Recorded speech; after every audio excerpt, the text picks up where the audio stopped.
नमस्कार विद्यार्थी बंधुगण मु डॉक्टर क्षीरोद चंद्र बेहेरा आपण मानकु मोर यूट्यूब चैनल को स्वागत जनाऊँ।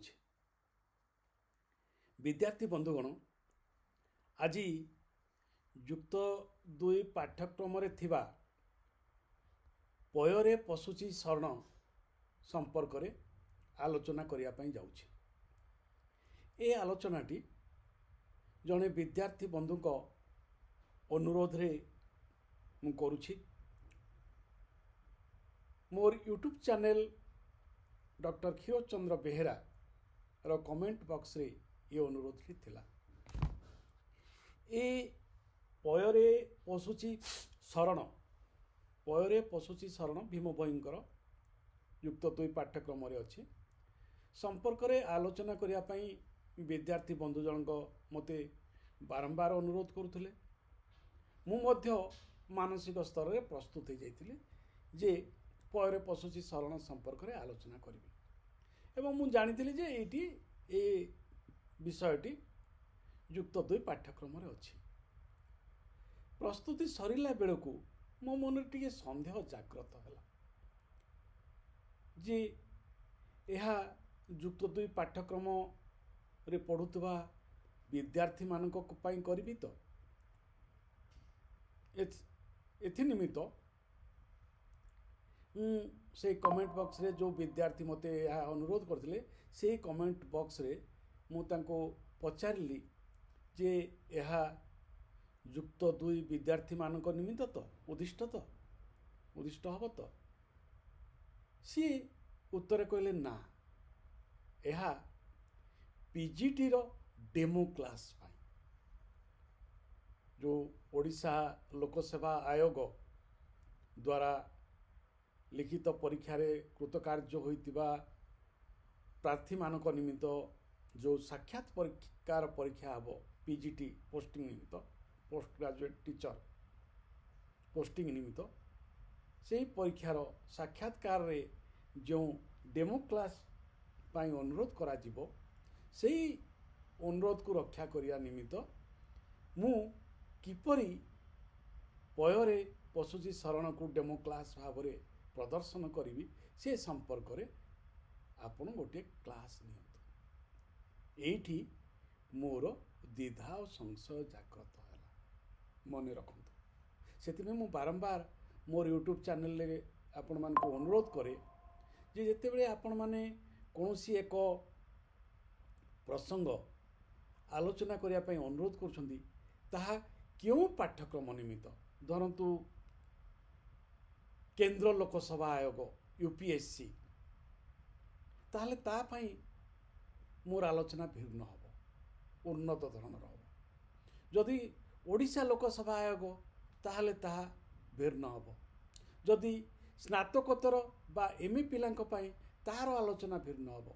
जदि बीए स्नातक पिला पई ओडिया ऑनर्स पई बीए ओडिया ऑनर्स पई तार आलोचना भिन्न हबो।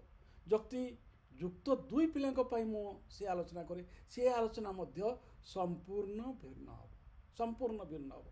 काहे कि ना केवल आलोचना आमे करूना आलोचना करने सहित सी जो परीक्षा रे से प्रसंगटी अच्छी से परीक्षा रे कृतकार्य हवा निमित्त जो कौशलटी आवश्यक स्किलटी ता संपर्क रे मध्य मु सूचना प्रदान करिथा।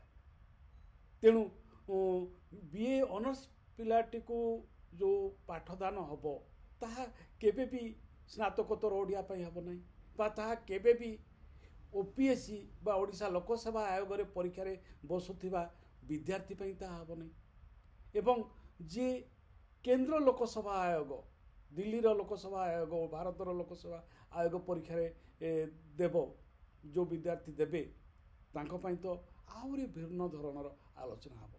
तेणु ये आलोचना विभिन्न समय रे भिन्न भिन्न होइताय गोटे प्रसंग।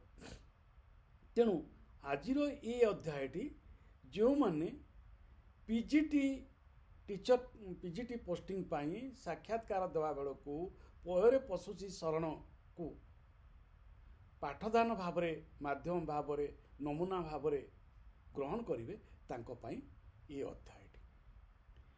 प्रथमे जो कथा मु आगरू कही मोर साक्षात्कार परीक्षा केमती देबे शिक्षादान केमती देबे नमूना श्रेणी अध्ययन केमती देबे जहाँ कही तार परवर्ती अंश होची ए अध्याय। प्रथमे देखंतु पୟରେ पशुची शरण भीम भोई द्वारा रचित होइछि। ई जो यह स्तुति चिंतामणि रु आसीछि। तेणु आपण माने जेतेबेले पୟରେ पशुची शरण रो डेमो क्लास देबे बा नमूना श्रेणी अध्ययन भावरे ताकू उपस्थापित करिवे सेतेबेले प्रथमे पୟରେ पशुची शरण रो पाठटी तो आपण नहीं कि जीवेनी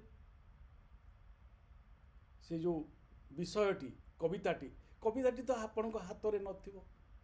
ये होची सबुटु बड़ चैलेंज, सबुटु बड़ कठिन व्यापार जे ये कविताटी को आपण को मने रखिबा पई पड़िबो। अच्छा, ये कविताटी मने रखिले भी आपण गड़ गड़ होइके गाई जीवे नहीं, आवृत्ति करी जीवे नहीं, पद परे पद पद परे पद आपण बुझेबे। तेणु ये कवितार सर्वमोट रही 16-20 पद। मुझे जे आपण 3 मिनिट खंडे कहिबे, जदि 3 मिनिट कहिबे, 1 मिनिट कवि संपर्क में, 1 मिनिट जो कविताटी जोठू आसी ता प्रसंग रे ताले आउ 1 मिनिट रहिला, ताले ए 1 मिनिट रे केतोटी आपण अति बेसी रे 3टी पद कहिबे, 3टी पद कहिबे। किंतु से 3टी पद कहवा भितर आपण को समग्र कविताटीर सारांश कहवा पड़ो, यह मन रखिथे समग्र कविताटीर। तेणु कौ शैली आपण पୟରେ पशुची शरण कविताटी को नमूना श्रेणी अध्ययन भावरे उपस्थापन करिवे, तार कौशल बा तार शैली बा तार स्ट्रक्चर बा क्राफ्ट ताको आपण को बहुत भावी चिंती निर्माण करिया पे पड़िबो। बहुत भावी चिंती पूरा समय को मापिकी आपण को कहवा पे पड़िबो। एवं आपण कोनोसी निसंकोचरे आपण जेतेबेले नमूना श्रेणी अध्ययन नौछंती विचारक मंडली सम्मुखरे आपण घंटा देखि करी कहउथबे, किछि असुविधा नै सेतरे। तेणु आपण 1 मिनिट स्तुति चिंतामणि उपरे कहले, तार 1 मिनिट भीम भोई उपरे कहले। काहेकि ये सबुठ गुरुत्वपूर्ण होची ये केतोटी समस्या रही कविताटे, जो समस्याटी मु आपण को आलोचना करी एवं टेक इट ग्रांटेड आपण मानि नियंतु जदि पୟରେ पशुची शरण आपण डेमो क्लास नौछंती इंटरव्यू रे, जदि श्रेणी नमूना अध्ययन भाव में नौछंती ताहले एहा उपरे यह सरिबा परे आपणक उपरे प्रश्न आसीबो ही आसीबो, अन्यून 2 कि 3टी प्रश्न आसीबो। एके तो स्तुति चिंतामणि उपरे प्रश्न निश्चय से माने पचारिबे, 2 रे भीम भयंकर अंधत्व और कवित्व उपरे निश्चय प्रश्नटी आसीबो, निश्चय आसीबो। एवं तृतीयटी महिमा धर्मर आदर्श संपर्क रे मध्य, महिमा धर्मर उद्देश्य आभिमुख्य संपर्क रे मध्य प्रश्न आसीबार संभावना रही। तेणु ये सब गुड़ी को आपण को पूर्वर मानसिक स्तर रे प्रस्तुत होगा पड़ो जे यह उपरे कौन प्रश्न आसी। तेणु मोर प्रथम अनुरोधटी हेब जे आपण जदि पୟରେ पशुची शरण को नमूना अध्ययन श्रेणी भाव में ग्रहण करने चाहते ताहले प्रथमे महिमा धर्म दर्शन संपर्क में किसी ज्ञान थिबा दरकार, टिके पढ़ी थे। शून्य दर्शन से शून्य और गुरु परंपरा पर विश्वास रखते, से माने समस्ते शून्यवादी, से माने समस्ते गुरु परंपरा पर विश्वास रखती। सी महिमा धर्म परवर्ती पर्यायर 2 भाग में विभक्त हो जाइए एवं से माने कौपुनी धारण करती, कौपुनी एवं ये कौपुनी प्रतीक कौन सी संपर्क में आप जानवा दरकार। सेटा हूँ सबुठ बड़ गुरुत्वपूर्ण अंश महिमा धर्म दर्शन कौपुनी एवं ये जो जीवनी भीम भोईंकर जीवनी से संपर्क में टिके आपणकर ज्ञान थिबा दरकार। एवं स्तुति चिंतामणि रे जो अंश गुड़िक रही से अंश गुड़िक आपण निहाती जाना दरकार। ये सब प्रसंग गुड़िक रहे। ये पୟରେ पशुची शरण कवितार तीन चारोटी पुराण रूपकल्पर प्रयोग अच्छी, मिथ्र प्रयोग अच्छी एवं यही मिथ सहित ये कवितार पयर पशुची शरण में सबुठु बड़ कथाटी हूँ गोटे विरोधाभास रही। मन रखते गोटे विरोधाभास रही। कौन से विरोधाभास? महिमा धर्म दर्शन शून्यवाद उपरे विश्वास करती, निजे भीम भोई मध्य शून्यवाद उपरे विश्वास करती, किंतु एठारे अवतारी प्रसंग उल्लेख अच्छे। एठारे भगवान को कथा कहते, भगवान को कथा कह प्रसंग रे श्रीराम को कथा कहते, श्रीकृष्ण को कथा कह। तेणु ये दृष्टि यह एक अनन्य और स्वतंत्र रचना बोली आपण को प्रमाण करने पड़े। जेहेतु शून्यवाद कथा से माने कहती, किंतु ए कवितार शून्यवाद व्यतिरेक अवतारवाद संपर्क में मध्य उल्लेख रही और ताहारी माध्यम अवतारंक माध्यम मागुणी रही एवं गुरु परंपरा को जाऊँगी एवं शून्य परंपरा को जाऊँगी। तेणु एक मिश्रित भाव चेतना ई पୟରେ पशुची शरण कवितार रही। एक कथा आपन को उल्लेख करिया पड़े। एबे आसंतु कवितार किछि अंश मु पढ़िकी तार अर्थ कहूँ। दुर्योधन राजा पंचुपाडम को जो घरे देला भरी, लुचाएल काया देखाइल माया, गुपतरे कल पारी। एठी देखंतु, लुचाइल काया देखाइल माया, माया द्वारा तमे लुचिकी ए काम कल। तेणु लुचिकी ए काम करिया द्वारा तमर रूप प्रकटित होई नाही, तमे अरूपरे ए कार्यटी कल। ये हूँ मूल कथा। तेणु जेतेबेले दुर्योधन पंचपांडवों को जो घर में मारी देवा पाई चक्रांत करुला, सेतेबेले तमे अदृश्य थाई, तमे अरूप थाई तांकु बंचाइथिल ओ गोटे गोटे गुप्त द्वार रे सेमानकु नहीं जाइकि सेमानक जीवन रक्षा करिथिले। तेणु मूल कथा जो मु कथा कहूली माने शून्य मार्गी थिले, से शून्य मार्ग रो रूप परम ब्रह्मर रूप आकार आकार थिले। श्रीकृष्ण अवतार नहीं थिले हे, जेतेबेले से भक्तर कथा शुणुचंदी सेतेबेले से रूपहीन होई, अरूप होई, निराकार होई भक्त माननकु रक्षा कर। तेणु रूप रही, किंतु रूप भितरे जो अरूप रही, जो निराकार परम ब्रह्म सत्ता रही, से निराकार परम ब्रह्म सत्ता कथा मध्य से कहउचंती। कोठी लुचाइल काया देखाइल माया, गुप्तरे कल पारे। गुप्तरे से पार कर। तेणु तमर एते क्षमता रही हे परम ब्रह्म जे तमे सबु किछि काम अति गुप्तरे माया बଳରେ करि पारिथा। तेणु ए जगतर माया ये हूँ सबुठ बड़ रहस्य। धर्मर हिंदू धर्मर बड़ रहस्य हूँ माया, मायावाद। तेणु ये माया द्वारा ही तमें सबु कार्य समाहित कर दियो। सत्य धर्म मागे करुणा संभव दे, विपद को कर क्षय, फिटाओ कलंक भुजाय सातुक्य, जगत रे ठावत्य। तेणु से कहते सत्य धर्म ये दुईटा हूँ तुमर मूल अस्त्र।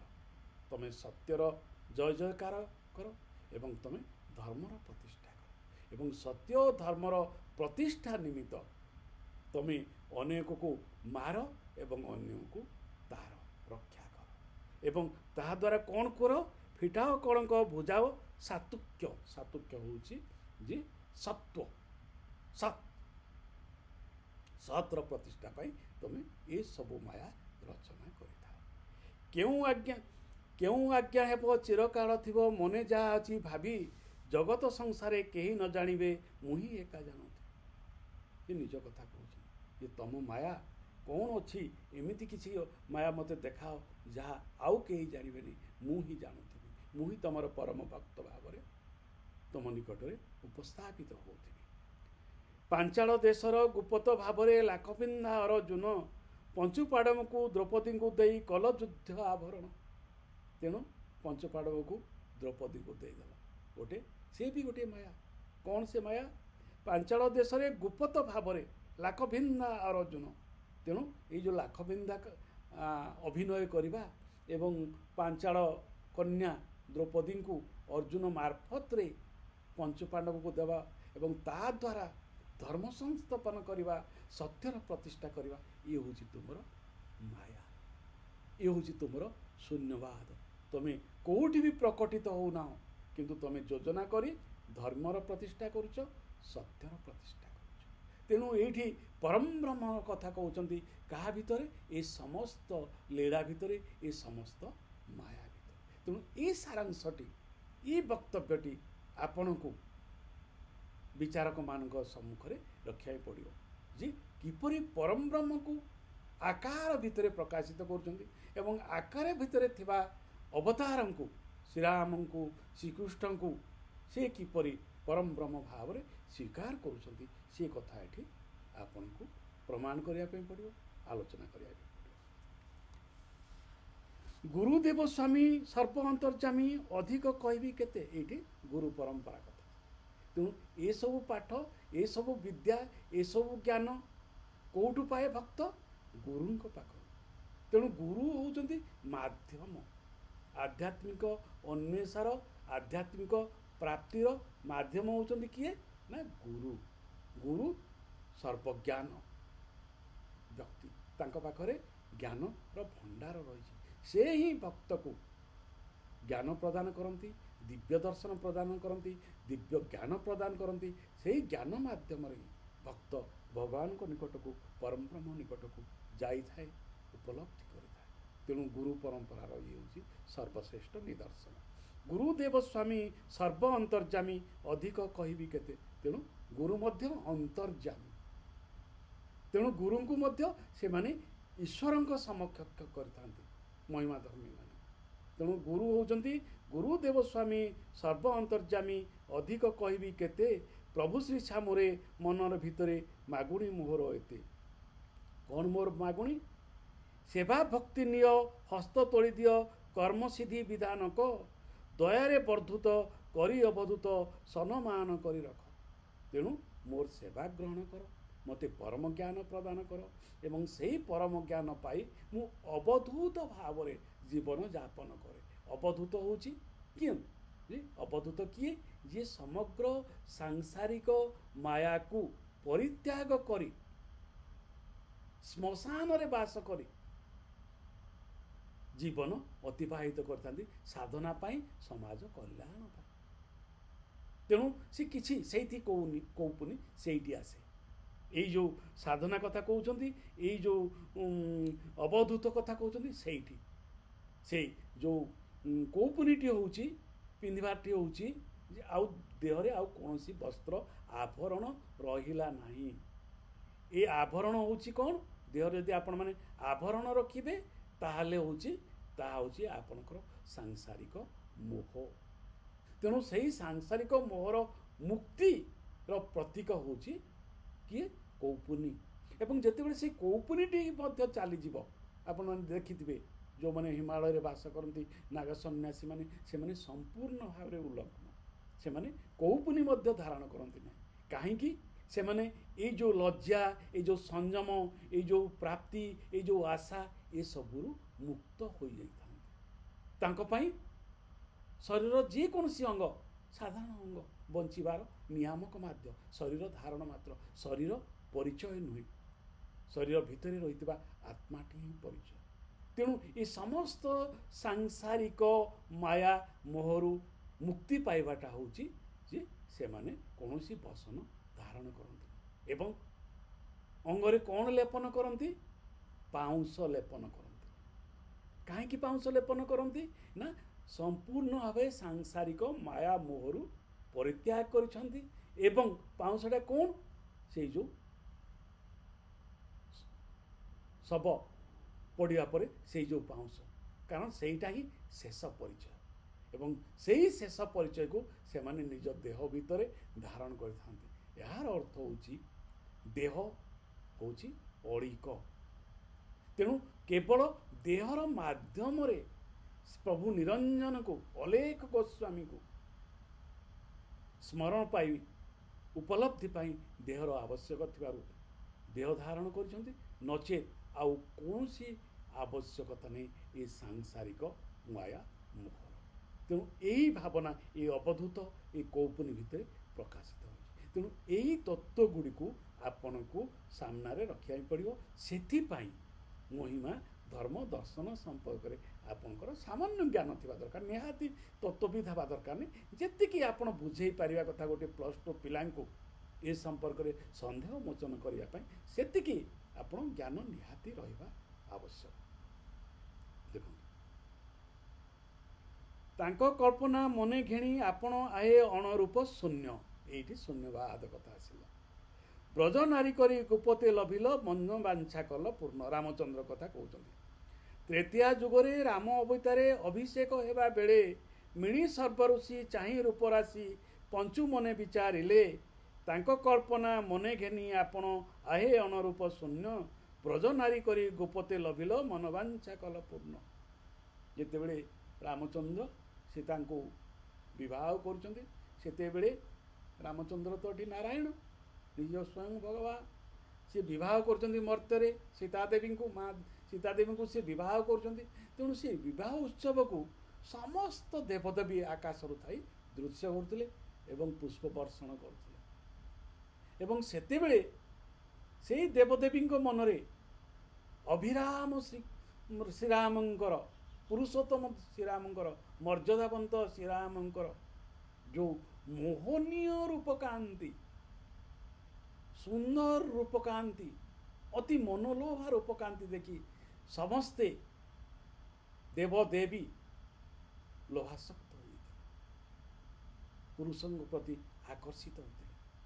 ଏକଥା ରାମଚନ୍ଦ୍ର ଜାଣିପାରିଲେ। ଶୂନ୍ୟ ରୂପ ରାମଚନ୍ଦ୍ର, ତାଙ୍କ କଳ୍ପନା, ସେମାନେ ଯାହା ମନରେ ଭାବୁଥିଲେ ସେ କଥା ଆପଣ ହେ ଶୂନ୍ୟ ରୂପ ବ୍ରହ୍ମରୂପ ରାମଚନ୍ଦ୍ର ଆପଣ ଜାଣିପାରିଲେ। ଏବଂ ସେଥିପାଇଁ ସେମାନଙ୍କୁ କ'ଣ କଲେ ନା ବ୍ରଜ ନାରୀ କରିଦେଲେ। ପରବର୍ତ୍ତୀ ସମୟରେ ସେମାନେ ବ୍ରଜ ନାରୀ ଭାବରେ, ଗୋପାଙ୍ଗନା ଭାବରେ ସେମାନେ ଜନ୍ମଗ୍ରହଣ କଲେ ଏବଂ ସେଇଠି ଶ୍ରୀକୃଷ୍ଣ ଭାବରେ ଆପଣଙ୍କୁ ପାଇଥିଲେ। ତାଙ୍କର ମନୋବାଞ୍ଛା ଆପଣ ପୂର୍ଣ୍ଣ କରିଥିଲେ। ତେଣୁ ହେ ଶୂନ୍ୟ ରୂପ ପରମ ବ୍ରହ୍ମ ଅଣାକାର ଭଗବାନ, ଆପଣ କୌଣସି ଭକ୍ତର ମନୋବାଞ୍ଛାକୁ ଅପୂର୍ଣ୍ଣ କରି ରଖିନାହାନ୍ତି। ତେଣୁ ମୋର ମନୋବାଞ୍ଛା ମଧ୍ୟ ଆପଣ ପୂର୍ଣ୍ଣ କରନ୍ତୁ। ମୋର ମନୋବାଞ୍ଛା କ'ଣ? ନାମ ବିକି ସହସ୍ର କିଣେ ବଖାଣି, ମର୍ତ୍ତ୍ୟ ଦେହ ଧରି ଯୋଗ ଲୟ କରି ଆହେ ନୀଳଗିରିବାସୀ। ଏଠି ଫେର ଜଗନ୍ନାଥଙ୍କ କଥା କହୁଛନ୍ତି। ସେ କହୁଛନ୍ତି ମର୍ତ୍ତ୍ୟ ଦେହ ଧରି, ମୁଁ ତ ଦେହ ଧରିକି ଜନ୍ମଗ୍ରହଣ କରିଛି, ଯୋଗ କରୁଛି। ଯୋଗ ଜ୍ଞାନ ଆଉ ଯୋଗ ଏ ହେଉଛି ସବୁଠୁ ବଡ଼ ମାର୍ଗ ଭଗବାନଙ୍କ ନିକଟକୁ ଯିବା ପାଇଁ। ଯୋଗ ମାର୍ଗ, ଜ୍ଞାନ ମାର୍ଗ। ଏବଂ ଯୋଗ ଓ ଜ୍ଞାନ ମାର୍ଗର ପ୍ରତୀକ ହେଉଛନ୍ତି କିଏ ନା ଜଗନ୍ନାଥ, ନୀଳଗିରିବାସୀ ଜଗନ୍ନାଥ। ତେଣୁ ଜଗନ୍ନାଥଙ୍କ ଭିତରେ ଶ୍ରୀକୃଷ୍ଣଙ୍କର ଅଭେଦେତ୍ୱ, ନାରାୟଣଙ୍କର, ବିଷ୍ଣୁଙ୍କର ଅଭେଦେତ୍ୱ କଳ୍ପନା କରାଯାଏ। ଯିଏ ଜଗନ୍ନାଥ, ସିଏ ଜଗତର ନାଥ, ସିଏ ନାରାୟଣ, ସିଏ ବିଷ୍ଣୁ, ସିଏ ଶ୍ରୀକୃଷ୍ଣ। ତେଣୁ ସିଏ କହୁଛନ୍ତି ନୀଳଗିରିବାସୀ କହୁଛନ୍ତି। ତେଣୁ ହେ ନୀଳଗିରିବାସୀ, ମୁଁ ଯେଉଁ ଯୋଗ ଧ୍ୟାନ କରୁଛି ସେଇଥିରେ ମୋତେ ଆପଣ ପାଖକୁ ନିଅନ୍ତୁ, ମୁକ୍ତି ପ୍ରଦାନ କରୁଛନ୍ତି। ଇଏ ହେଉଛନ୍ତି କାହାର ମାଗୁଣି? ଭୀମ ଭୋଇଙ୍କ ମାଗୁଣି। ମର୍ତ୍ତ୍ୟ ଦେହ ଧରି ଯୋଗ ଲୟ କରି ଆହେ ନୀଳଗିରିବାସୀ, ନାମ ବିକି ସହସ୍ର କିଣି ବଖାଣି ଜନ୍ମ ଜନ୍ମାନ୍ତରେ ଦୋଷୀ। ଆମର ହିନ୍ଦୁ ବ୍ୟବସ୍ଥା ଅନୁସାରେ ରହିଛି ଯେ ଆପଣ